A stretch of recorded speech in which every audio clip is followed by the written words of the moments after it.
Hello दोस्तों, मेरा नाम है आकाश शुक्ला। आज की इस वीडियो में हम लोग देखेंगे properties of eigen values and eigen vectors. ठीक है, eigen value and eigen vector की जो प्रॉपर्टीज हैं बहुत इंपॉर्टेंट है और हर एक प्रॉपर्टी इंपॉर्टेंट है क्योंकि हर एक प्रॉपर्टी से क्वेश्चन बनता है। कोई कोई क्वेश्चन ऐसे होते हैं कि दो तीन प्रॉपर्टी उसमें लगानी पड़ती तब जाके वो सॉल्व होता है, राइट। तो फर्स्ट टू मोस्ट इंपॉर्टेंट जो प्रॉपर्टी है वो मैंने यहाँ पे लिखा हुआ है। ये ऑलमोस्ट सारे क्वेश्चन में अप्लाई हो गए ये दोनों प्रॉपर्टी और अच्छे अच्छे क्वेश्चन सॉल्व करके दे देता है। ठीक है, एग्जाम्स में बहुत सारे क्वेश्चन पूछे जाते हैं, इसमें हम लोग इसके बाद क्वेश्चंस भी डिस्कस करेंगे, right. So trace of A क्या होता है? Sum of principal diagonal elements, right. Principal diagonal element क्या होता है? जो ऊपर से नीचे की तरफ आते हैं, राइट। स्क्वायर मैट्रिक्स में कोई भी ए मैंने कोई भी इन जनरल मैट्रिक्स लिया है, right. So trace of A equals to sum of eigen values. ठीक है, जैसे कि अपने पास कोई एक मैट्रिक्स ए है और उसमें समझो कि अपने पास lambda 1 lambda 2 lambda 3 and so on till lambda n तक आइगन वैल्यूज है, राइट। लैम्डा n तक क्यों? देखो, अगर अपने पास a का ऑर्डर m क्रॉस n है, राइट, तो उसके आइगन वैल्यूज कितने होंगे? n आइगन वैल्यूज होंगे, राइट। 3 क्रॉस 3 मैट्रिक्स के आइगन वैल्यूज कितने होंगे? 3 होंगे। 2 क्रॉस 2 के कितने होंगे? 2 होंगे, राइट। तो जितना भी ऑर्डर होगा उतने आइगन वैल्यूज होंगे। So sum of eigen values मतलब lambda 1 plus lambda 2 plus dot dot dot plus lambda n। ठीक है, बहुत इंपॉर्टेंट है। So trace of A is nothing but sum of eigen values. उसके बाद अगर डिटरमिनेंट ऑफ मैट्रिक्स निकालना है आपको, जो मैट्रिक्स दिया है A is any given matrix, okay. So determinant of A is nothing but product of eigen values. जो भी आइगन वैल्यूज आपको यहां पे मिले हैं उन सारे को मल्टीप्लाई कर दो आपको क्या मिलेगा? Determinant of A. ठीक है, so product of eigenvalue is always determinant of A. ठीक है, अच्छा, अगर थर्ड प्रॉपर्टी क्या है? If one of the eigen value of a matrix is zero, eigen value of a matrix is zero. देखो, जैसे कि अपने पास तीन आइगन वैल्यूज हैं, तीन में से एक जीरो हो गया, राइट। अगर एक जीरो हो गया तो उससे हम क्या क्या नोट डाउन कर सकते हैं? देखो, डिटरमिनेंट ऑफ ए क्या होता है? Product of eigen values. इसमें से एक आइगन वैल्यू अगर जीरो हो गया तो मल्टीप्लाई करने के बाद पूरा जीरो हो जाएगा। That means determinant of A becomes zero. अगर डिटरमिनेंट ऑफ ए जीरो बनता है सिर्फ किसी एक आइगन वैल्यू के जीरो होने से, तो वो मैट्रिक्स सिंगुलर हो जाएगा। सिंगुलर मतलब कि सिंगुलर में क्या होता है? Determinant is always equal to zero, right. सीधी बात है ना, अगर एक कोई भी आइगन वैल्यू जीरो हो जाता है तो डिटरमिनेंट जीरो हो जाएगा उस आइगन वैल्यू से। तो उस केस में हम क्या बोलेंगे? वो मैट्रिक्स जो है सिंगुलर है, मतलब determinant of A equal to zero. और अगर डिटरमिनेंट इक्वल टू जीरो होता है तो ए इनवर्स कभी एग्जिस्ट नहीं करता, हमें पता है चीज। Determinant not equal to zero जब होता है तभी ए इनवर्स एग्जिस्ट करता है। तो यहां पे डिटरमिनेंट अगर जीरो हो गया so A inverse will never exist. हम यहां से तीन चीज आइडेंटिफाई कर सकते हैं। पहला तो मैट्रिक्स सिंगुलर होगा अगर कोई भी एक आइगन वैल्यू जीरो हो गया तो। दूसरा, A inverse will not exist. और तीसरा होगा क्या? Rank of A will be less than N. Definitely rank of A less than N हो जाएगा। मतलब समझे ना कि अगर determinant equals to not equals to zero आता है तो हम क्या बोलते हैं कि रैंक एन है, मतलब ऑर्डर जो है उसका वही। बट अगर डिटरमिनेंट इक्वल्स टू जीरो आता है तो क्या बोलते हैं हम लोग? रैंक लेस देन एन है। ठीक है, यहां पे डिटरमिनेंट इक्वल्स टू जीरो गया तो rank will be less than N हमेशा। ठीक है, तो एक eigen value of matrix zero होने से, एक आइगन वैल्यू के जीरो होने से हमें तीन रिजल्ट निकाल सकते हैं। सिंगुलर होगा, A inverse will not exist and rank of A is less than N. ठीक है, फोर्थ प्रॉपर्टी क्या है? Eigen value of A and A transpose are always same. ये बहुत इंपॉर्टेंट प्रॉपर्टी है। Eigen values of A and A transpose are always same. देखो, A क्या होता है पता है आपको? कोई भी मैट्रिक्स दिया हो रहेगा, ए ट्रांसपोज क्या होगा? Rows become columns and column become row. ठीक है, तो ए ट्रांसपोज और ए, अगर ये देखो, पहली बात तो स्क्वायर मैट्रिक्स के लिए हम लोग बात कर रहे हैं यहाँ पे, ठीक है, सब कुछ। तो eigen values of A and A transpose हमेशा सेम रहेंगे। ठीक है, अगर आप चेक करोगे ना तो जो आपके पास एक मैट्रिक्स, अगर आप स्क्वायर मैट्रिक्स ए ले लो, आप उसका ट्रांसपोज करो, ठीक है, फिर वो दोनों मैट्रिक्स का ए और ए ट्रांसपोज का डायगोनल एलिमेंट्स कंपेयर करो, सेम मिलेंगे आपको। ठीक है, so eigen values of A and A transpose are always same. उस चीज से आप याद रख सकते हो कि आइगन वैल्यूज हमेशा क्या होते हैं? ए और ए ट्रांसपोज के सेम होते हैं। देखो, आइगन वैल्यू सेम होते हैं बट आइगन वेक्टर सेम नहीं होगा ए और ट्रांसपोज का। ए नोट डाउन आप करके रखो, ठीक है। और मतलब हर एक मैट्रिक्स का आइगन वेक्टर सेम नहीं होगा, ठीक है। So eigen values of A and A transpose are same but eigenvectors can't be same, ठीक है, इंपॉर्टेंट है। देखो सारे प्रॉपर्टी एक्चुअली इंपॉर्टेंट ही है, बट मोस्ट इंपॉर्टेंट ए है, ए भी है, ये रिजल्ट है तो आप आइडेंटिफाई कर सकते हो यहां से, ठीक है। फिफ्थ क्या है, the eigen value of upper triangular. Upper triangular क्या होता है पता है आपको, लोअर ट्रायंगुलर पता है, राइट। अपर ट्रायंगुलर, लोअर ट्रायंगुलर, मैंने दो बार लिख दिया यहाँ पे, sorry. Lower triangular, diagonal, diagonal में क्या होता है, सिर्फ डायगोनल में एलिमेंट एग्जिस्ट करता है, बाकी सारे एलिमेंट्स क्या होते हैं, जीरो होते हैं वहां पे। So upper triangular, lower triangular, diagonal, scalar, identity, ये सारे क्या होते हैं, टाइप्स ऑफ मैट्रिक्स के नेम है। Upper triangular, lower triangular, diagonal, scalar, identity matrix का जो भी आइगन वैल्यू होगा, ये सारे एलिमेंट, अगर मैट्रिक्स आपको दिए हैं इसमें से अगर आपको आइगन वैल्यू फाइंड आउट करना है तो इनके आइगन वैल्यू क्या होंगे पता है, जो डायगोनल एलिमेंट्स होंगे ना वही उनके आइगन वैल्यू होंगे, simple. Lower triangular, upper triangular matrix समझो कि अपने पास, जैसे कि मैं इसको रफ कर देता हूं, मैं आपको बताता हूं। अपर ट्रायंगुलर मैट्रिक्स क्या होता है, 1 2 3 0 0 4 5 1 0, राइट। ये क्या है, अपर ट्रायंगुलर मैट्रिक्स है। स्क्वायर मैट्रिक्स है, इसका आइगन वैल्यू क्या होगा, इसका आइगन वैल्यू के लिए आपको कैरेक्टरिस्टिक इक्वेशन फाइंड करना पड़ता है। बट अगर आपको ये सारे टाइप्स के मैट्रिक्स इसमें से कोई भी है तो आप डायरेक्टली बोल सकते हो उसका जो आइगन वैल्यूज होगा वो क्या होगा, देयर डायगोनल एलिमेंट्स, ठीक है। So therefore eigen value is nothing but lambda 1 is 4, lambda 2 is also, lambda 1 is 1, lambda 2 is 4, lambda 3 is 5, ठीक है। तो ये क्या होंगे, उसके आइगन वैल्यूज हो जाएंगे, ठीक है। और उसी तरह अगर लोअर ट्रायंगुलर मैट्रिक्स है तो, अगर यही समझो कि लोअर ट्रायंगुलर मैट्रिक्स है तो 2 3 1, तो ये लोअर ट्रायंगुलर मैट्रिक्स होगा, राइट। तो इसका आइगन वैल्यूज क्या होगा, डायरेक्टली आप लिख सकते हो, eigenvalues are nothing but diagonal elements 1 4 5, ठीक है। और अगर डायगोनल मैट्रिक्स रहा तो जैसे कि यहां पे भी 0, यहां पे भी 0, यहां पे भी 0, क्या है, डायगोनल मैट्रिक्स है, इसका आइगन वैल्यू क्या होगा, डायगोनल एलिमेंट्स ही होंगे, ठीक है। Upper triangular, lower triangular, diagonal. Scalar matrix क्या होता है पता है आपको, स्केलर मैट्रिक्स होता है जैसे आइडेंटिटी मैट्रिक्स क्या होता है, डायगोनल में ही एग्जिस्ट करता है और वो नंबर्स हमेशा 1 होना चाहिए, सिंपल। तो आइडेंटिटी मैट्रिक्स को भी हम लोग स्केलर मैट्रिक्स बोल सकते हैं, क्योंकि वो जो डायगोनल के एलिमेंट्स होते हैं वो क्या होता है, सेम होता है। और स्केलर मैट्रिक्स में भी यही होता है कि डायगोनल के एलिमेंट्स सेम होते हैं, राइट। बट वहां पे जरूरी नहीं कि 1 ही हो, हमेशा 5 हो सकता है, 6 हो सकता है, -5 हो सकता है। बट अगर -5 है तो -5 डायगोनल के हर एक जो भी एलिमेंट्स होंगे डायगोनली वो सारे सेम होने चाहिए। जैसे कि अगर 4 है तो यहाँ पे भी 4 होना चाहिए और यहाँ पे भी 4 होना चाहिए, राइट। तो इसको हम क्या बोलेंगे, स्केलर मैट्रिक्स। तो इसका क्या हो जाएगा, आइगन वैल्यू 4 4 4, ठीक है। आइडेंटिटी मैट्रिक्स आपको पता ही है, हमेशा आइगन वैल्यू उसका 1 1 1 होगा, ठीक है। So eigen value of these type of matrix are nothing but their diagonal elements only, ठीक है। ए प्रॉपर्टी इंपॉर्टेंट है क्योंकि ऐसे टाइप के मैट्रिक्स दिया जाता है एग्जाम्स में भी, थ्योरेटिकल एग्जाम हो या फिर एग्जाम कोई भी कॉम्पिटिटिव एग्जाम हो, ठीक है। तो वहां पे आप तुरंत आइडेंटिफाई कर सकते हैं आइगन वैल्यूज का क्या है, कैरेक्टरिस्टिक इक्वेशन के थ्रू फाइंड आउट करने की जरूरत नहीं है, simple.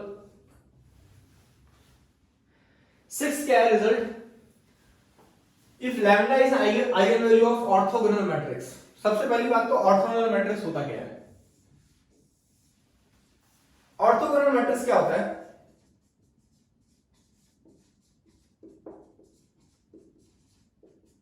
if A is a matrix and A into A transpose or A transpose into A is equals to I, then we say matrix A is orthogonal, ठीक है। तो orthogonal का ये प्रॉपर्टी होता है, सिंपल। तो जैसे कि मैं अगर A into A ट्रांसपोज अगर लूं इक्वल्स टू I, या फिर मैं ऐसा भी लिख सकता हूं A transpose into A equals to I, same है दोनों, राइट। तो यहां पे मैं A इनवर्स क्या लिखूंगा, हाँ क्या करूंगा मैं, इसको मल्टीप्लाई करूंगा A into A इनवर्स से, है ना। तो ये क्या बन जाएगा, I बन जाएगा into A transpose equals to A inverse. तो I into A transpose is A transpose. तो एक चीज आप याद रखो हमेशा, if matrix A is orthogonal matrix then A transpose equals to A inverse होगा हमेशा, ठीक है। A इनवर्स क्या होगा, A ट्रांसपोज होगा, सिंपल। अगर आपके पास मैट्रिक्स ए दिया हुआ है और ये मेंशन किया हुआ है कि मैट्रिक्स ए ऑर्थोगोनल मैट्रिक्स है, तो आप ए इनवर्स निकालना चाहें तो ए इनवर्स क्या होगा, डायरेक्टली ए का ट्रांसपोज होगा। सिंपल। सेम आप यहां से भी उसको निकाल सकते हैं, सेम आएगा, ठीक है। बट अब प्रॉपर्टी में क्या बोल रहा है, if lambda is eigen value of orthogonal matrix, ठीक है, then 1 upon lambda is also one of its eigenvalue, ठीक है। अब जैसे कि अपने पास 3 क्रॉस 3 का मैट्रिक्स दिया हुआ है, तो 3 क्रॉस 3 मैट्रिक्स में 3 आइगन वैल्यू आएंगे, राइट। और समझो कि वो मैट्रिक्स ऑर्थोगोनल मैट्रिक्स है, ठीक है। तो उसमें अगर समझो कि अगर 2 एक आइगन वैल्यू है उस मैट्रिक्स का, तो 1 अपॉन 2 कोई ना कोई एक आइगन वैल्यू होगा डेफिनेटली, ठीक है। क्यों? क्योंकि ये ऑर्थोगोनल मैट्रिक्स है। तो ऑर्थोगोनल मैट्रिक्स हमेशा प्रॉपर्टी सेटिस्फाई करता है, क्या कि if lambda is eigen value of orthogonal matrix then 1 upon lambda is one of its eigen value। 1 upon lambda क्यों? क्योंकि देखो मैं यहां से क्या बोल सकता हूं, मैं इसको रफ कर देता हूं। यहां से मैं इसको क्या बोल सकता हूं कि A ट्रांसपोज और A का आइगन वैल्यू सेम होता है। मैंने यहां पे पढ़ा कि A to eigen values of A and A transpose are same, तो मतलब A ट्रांसपोज की जगह में मैं A लिख सकता हूं in terms of eigen value, अगर मैं बात करूं तो, right, in terms of eigen value की बात करूंगा, राइट, ठीक है। चलो कोई बात नहीं। ए ट्रांस समझो कि अगर ए ट्रांसपोज का आइगन वैल्यू अगर मैं निकालना चाहूं तो क्या होगा, A transpose is nothing but 1 upon A, right, इसको इसे मैंने लिखा, ठीक है। और आइगन वैल्यू की बात करूं तो ए ट्रांसपोज और ए का आइगन वैल्यू सेम होता है, therefore eigen values of A is nothing but 1 upon A. या फिर इसको ऐसा लिखो कि अगर lambda eigen value of A है तो ए ट्रांसपोज का भी eigenvalue A, if lambda equals to A is the eigen value of orthogonal matrix, then यही ए जो आइगन वैल्यू है सेम होगा ट्रांसपोज का भी, ठीक है। तो स्टॉप। इसको देखो मैं यहां से क्या बोल सकता हूं कि lambda is eigen value of A transpose का जो आइगन वैल्यू होगा वो क्या होगा,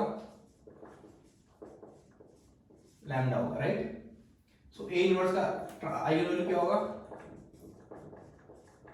1 अपॉन लैम्डा, राइट। और हमें पता है कि ए और ए ट्रांसपोज का आइगन वैल्यू सेम होता है, ठीक है। So therefore if lambda is eigen value for orthogonal matrix then 1 upon lambda is one of its eigen value, simple. क्यों? क्योंकि उसमें जो A ट्रांसपोज होगा that is equals to A inverse, और A इनवर्स का आइगन वैल्यू हमेशा क्या होता है, 1 अपॉन लैम्डा, सिंपल। क्योंकि इसका एक प्रॉपर्टी है जो मैं अभी डिस्कस करूंगा, वो क्या है कि देखो Ax equals to lambda x होता है नॉर्मली,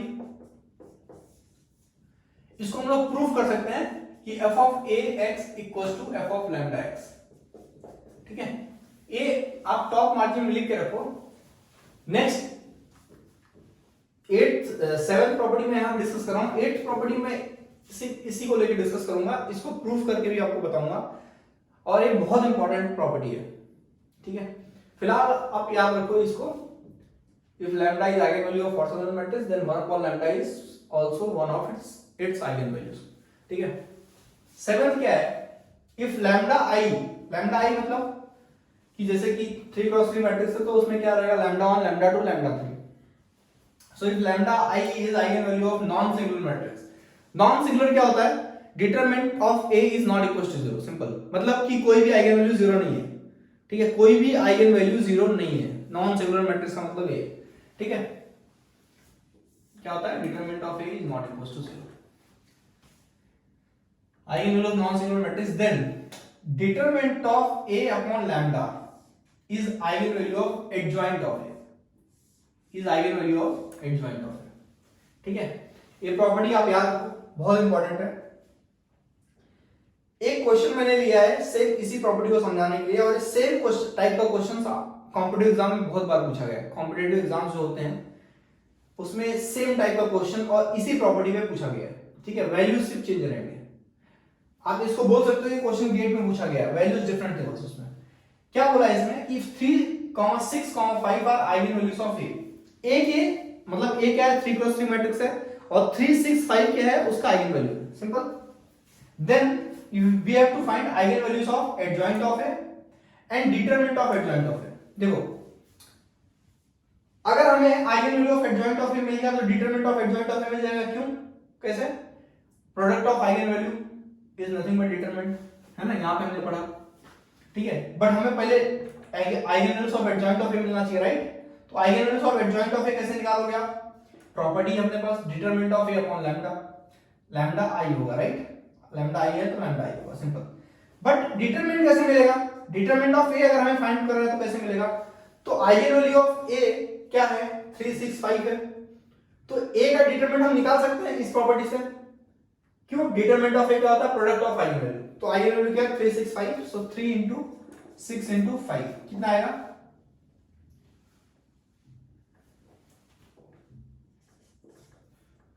ठीक है, 90। डिटरमिनेंट ऑफ ए क्या मिला आपको? 90 मिला, सिंपल। तो eigen values of adjoint of A कैसे मिलेगा आपको? आइगन वैल्यूज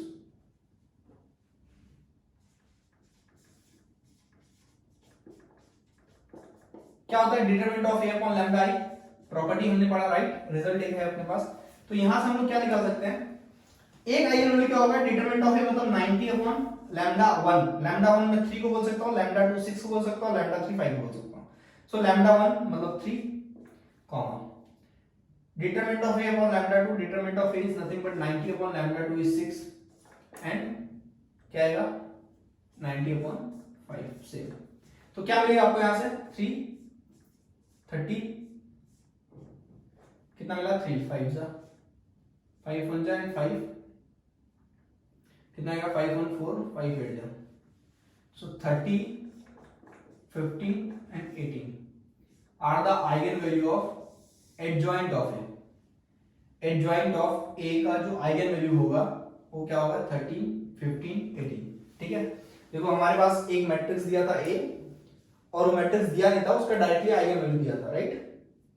जनरली हमें क्या मिलता है? हम आइगन वैल्यू फाइंड आउट करते हैं मैट्रिक्स से, ठीक है। हमें डायरेक्टली आइगन वैल्यू दिया है हमें, और हमें बोला है कि एडजॉइंट ऑफ एक आइगन वैल्यू फाइंड आउट करने के लिए। तो नॉर्मली जिनको नहीं पता होगा प्रॉपर्टी, वो क्या सोचेंगे कि यार पहले जो मैट्रिक्स ए दिया हुआ है उसका एडजॉइंट निकालते हैं, उसके बाद उसका आइगन वैल्यू निकालते हैं by using characteristic equation. But अगर आपको ये प्रॉपर्टी पता है तो आप डायरेक्टली निकाल सकते हो, ठीक है। क्योंकि नॉर्मल मेथड से अगर आप उसको निकालने जाओगे तो बहुत टाइम लग जाएगा, इसलिए प्रॉपर्टी बहुत इंपॉर्टेंट बन जाता है याद रखने के लिए, ठीक है। So the eigenvalues of adjoint of A is nothing but this, ठीक है। और हमें पूछा है फिर क्या? Determinant of adjoint of A।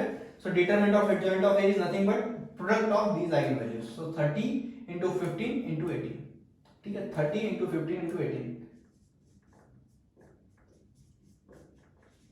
ठीक है। और एडजॉइंट ऑफ ए का डिटरमिनेंट निकालने का एक और शॉर्टकट मेथड है, फॉर्मूला बोल सकते हो उसको, आप उसको याद रखो।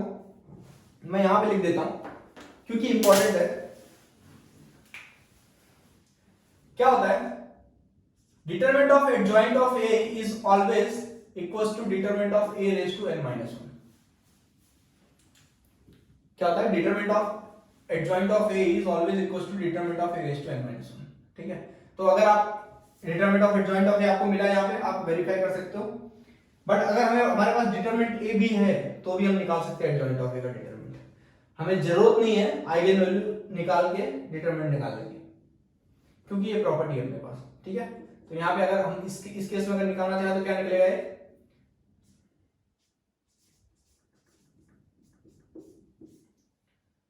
Determinant of A raise to n minus 1। n क्या है? Order of matrix. Order of matrix क्या मिलेगा? नंबर ऑफ आइगन वैल्यूज, हमें ऑर्डर ऑफ मैट्रिक्स मिल जाएगा, right. Number of eigen values 3 है, तो ऑर्डर क्या है इसका? 3 है। डिटरमिनेंट ऑफ ए मतलब 90 रेज टू 3 माइनस 1 2, ठीक है।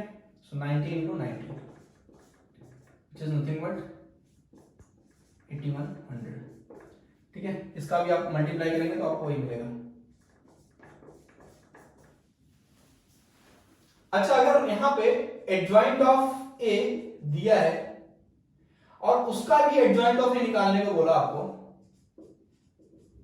नहीं, उसका एडजॉइंट ऑफ ए का डिटरमिनेंट निकालने के आपको बोला, तो आप क्या करेंगे? तो यहां पे क्या हो जाएगा?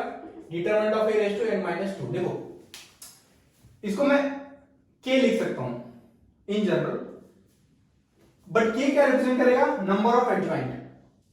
यहाँ पे नंबर ऑफ एडजॉइंट कितने हैं, एक है, तो यहाँ पे 1 था। यहाँ पे नंबर ऑफ एडजॉइंट कितने हैं, 2 हैं, तो यहाँ पे 2 है, right. Determinant of A raise to n same है, यहाँ पे भी सेम है, राइट। तो जितने भी एडजॉइंट रहेंगे उतना -1 कर दो, वहां पे उतना माइनस कर दो वहां से, सिंपल। तो ये एक प्रॉपर्टी है डिटरमिनेंट ऑफ एडजॉइंट ऑफ ए को फाइंड आउट करने का, ठीक है। इसी के साथ हमने इसको भी डिस्कस कर लिया। इंपॉर्टेंट है, आप इसको नोट डाउन कर लीजिए, याद रखिए, अच्छा रहेगा आपके लिए, ठीक है। इसके बाद हम लोग ये प्रॉपर्टी देखते हैं और इसका प्रूफ भी देखते हैं कि ये कैसे आया और ये कितना इंपॉर्टेंट प्रॉपर्टी है, ठीक है। मैं इसको रफ कर देता हूं। हमारे पास क्या है, वहां पे हमें प्रूफ क्या करना है, to proof f of a x equals to f of lambda x, ठीक है। ये इंपॉर्टेंट है, इसके लिए मैं इसको प्रूफ करके आपको बता रहा हूं, ठीक है। देखो, इन जनरल हम लोग क्या बोलते हैं, if lambda and x are eigen value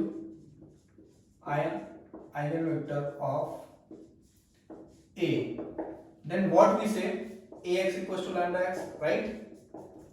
This is in general definition. इसको मैं स्टार दे देता हूं, क्वेश्चन नंबर। अब मैं क्या करता हूं, मैं इसको प्रूफ करता हूं, बट उसके लिए मैं फिर क्या करूंगा, देखो यहां पे मैं क्या करता हूं, pre multiplying a on both side, simple, pre multiplying a on both side, क्या मिलेगा हमें, a into ax equals to a into lambda x, right. इससे क्या होगा, a into a square x हो जाएगा equals to, देखो लैम्डा कांस्टेंट है, स्केलर है, बाहर आ सकता है, a और x मैट्रिक्स है तो दोनों मल्टीप्लाई हो जाएंगे, ठीक है। सो लैम्डा ax,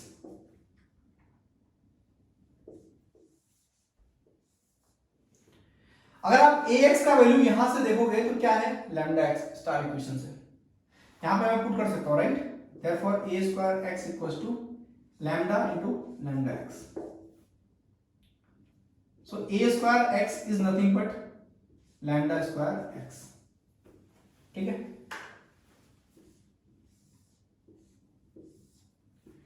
आप चाहिए तो इसमें फिर से प्री मल्टीप्लाई कर लो by a on both side,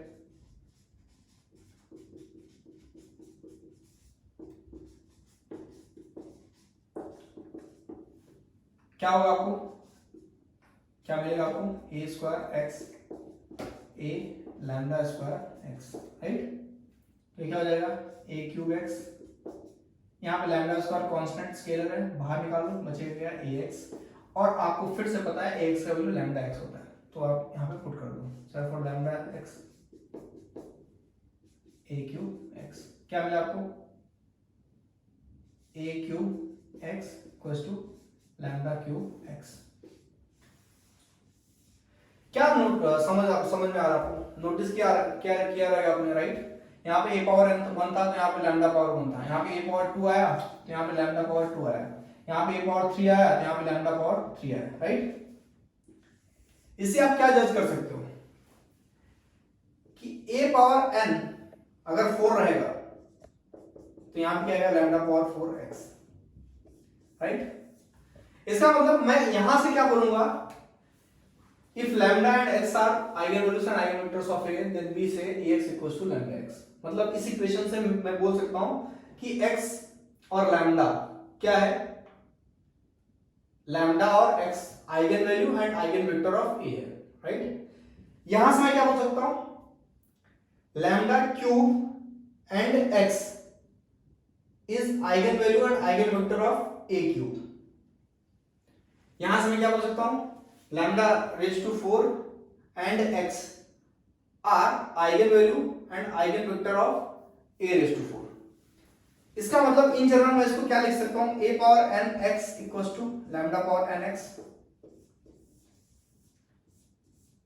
right. तो इसका मतलब क्या है कि lambda raise to n and x are eigen values of a raise to n, ठीक है। देखो ये जो x था एक कांस्टेंट था थ्रू आउट, मतलब जो आइगन x का होता है आइगन वेक्टर होता है, जो आइगन वेक्टर आपको यहां से मिलेगा a का, वही आइगन वेक्टर आपका सेम होगा, चाहे आप a³ निकालो, a⁴ निकालो, a⁴n निकालो, कुछ भी निकालो, eigen vector will remain same through out, ठीक है। बट आइगन वैल्यू चेंज हो जाएगा और वो डिपेंड करेगा आपके मैट्रिक्स पे, मैट्रिक्स कौन से मैट्रिक्स का आप आइगन वैल्यू निकाल रहे हैं, ठीक है। Eigen vector will remain same but eigen value will change and it will depend on matrix, ठीक है। तो एक प्रूफ था और इस प्रूफ से मैं ये बोल सकता हूं कि if f of a is any matrix and देखो यहां से मैं ये भी बोल सकता हूं, राइट, यहां से प्रूफ किया मैंने, therefore we can say f of lambda and x are eigenvalue and eigenvector of f of a, ठीक है, and therefore this property becomes most important, okay. So guys, after proving this theorem, as a result what we can say, if lambda 1, lambda 2, lambda 3 and so on till lambda n are eigenvalues of a n cross n matrix, then lambda 1 square, lambda 2 square, lambda 3 square, lambda 1, lambda 2, lambda 3 मतलब तीन eigen या फिर n eigen values, right, till lambda n square, जो square है किसके eigen value होंगे, of a square, lambda 1 raised to m, lambda 2 raised to m, lambda 3 raised to m, so on till lambda n raised to m are eigenvalues of a raised to m, ठीक है। फिर lambda 1 plus minus ki raised to m, lambda 2 plus minus ki raised to m, lambda 3 plus minus ki raised to m, and so on till lambda n plus minus ki raised to m are eigenvalues of a plus minus ki raised to m, ठीक है। तो समझो कि अगर आपको, अच्छा, जो eigen vector होगा क्या, जो इसका आइगन वेक्टर होगा x, वही सारे का होगा, ठीक है। इसका भी आइगन वेक्टर क्या होगा, x होगा, इसका भी आइगन वेक्टर x होगा, इसका भी आइगन वेक्टर क्या होगा, x होगा, ठीक है। इसके बेस पे हम लोग एग्जांपल देखेंगे इसके बाद, ठीक है। कुछ और प्रॉपर्टी है इंपॉर्टेंट इसी से, आइगन वैल्यू से रिलेटेड इंपॉर्टेंट रिजल्ट है उसके, वो भी हम लोग थोड़ा डिस्कस कर लेते हैं। उसके बाद हम देखते हैं इससे रिलेटेड कुछ क्वेश्चंस, हमें कॉन्सेप्ट पूरा क्लियर हो जाएगा, ठीक है। मैं इस साइड का रफ कर देता हूं। नाइन्थ प्रॉपर्टी क्या है, eigen value of real symmetric matrix are always real. Symmetric matrix क्या होता है, जहां पे a equals to a transpose हो, simple. But skew symmetric matrix क्या होता है, जहां पे a equals to minus a transpose हो। स्क्यू सिमेट्रिक मैट्रिक्स में एक नोट पॉइंट है जो आपको हमेशा याद रखना है कि स्क्यू सिमेट्रिक मैट्रिक्स के डायगोनल एलिमेंट्स हमेशा क्या होते हैं, जीरो होते हैं, ठीक है ना। So eigen value of real symmetric matrix are always real. Real मतलब जो number line, real number line होता है ना, देखो इसको आप ऐसा याद रख सकते हो, सिंपल। अपने पास x और y एक्सिस होता है, राइट। एक यूनिट सर्कल लेते हैं हम लोग जिसका 1,0 है, 0,1 है, -1,0 है एंड दिस इज 0,-1, ठीक है। एक है रियल एक्सिस है, x एक्सिस, इसको हम क्या बोलते हैं, रियल एक्सिस। ये y एक्सिस है, इसको हम क्या बोलते हैं, इमेजिनरी एक्सिस, राइट।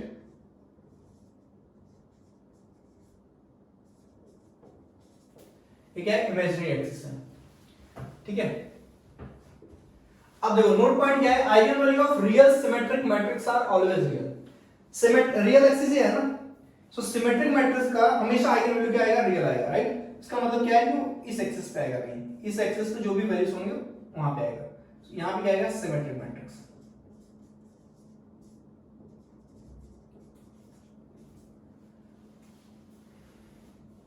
सेकंड क्या है, 10th प्रॉपर्टी क्या है, eigen value of skew symmetric matrix are purely imaginary और जीरोस, ठीक है।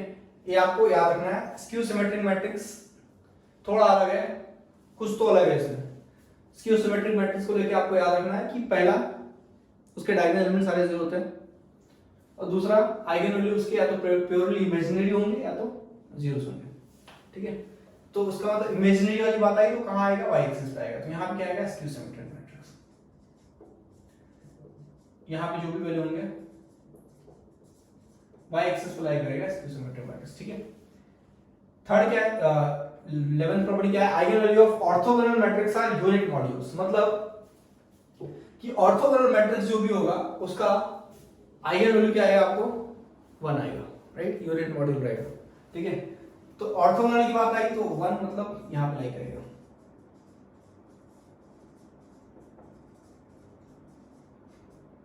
ठीक है।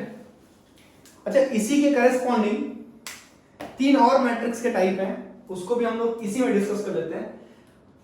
हर्मिशियन मैट्रिक्स एक होता है, हर्मिशियन मैट्रिक्स जो स्क्यू सिमेट्रिक मैट्रिक्स से रिलेटेड होता है, उसका भी आइगन वैल्यू हमेशा रियल होता है। So therefore eigen value of Hermitian matrix is always real, और वो भी यहीं पे लाई करेगा सिमेट्रिक मैट्रिक्स के साथ।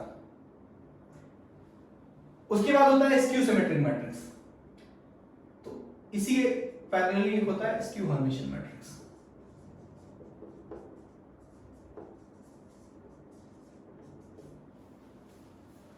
ठीक है। एक होता है ऑर्थोगोनल मैट्रिक्स, इसी के पैरेलल होता है यूनिटरी मैट्रिक्स, ठीक है। हर्मिशियन मैट्रिक्स क्या होता है,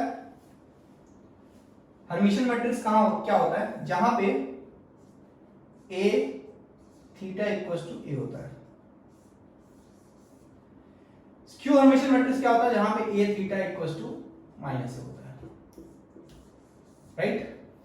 a थीटा क्या होता है, a थीटा को हम लोग a स्टार भी बोलते हैं, और this is nothing but a conjugate का ट्रांसपोज, या फिर a का ट्रांसपोज लेके उसका फिर कॉन्जुगेट कर दो, सिंपल। उसके बाद बचता है यूनिटरी मैट्रिक्स।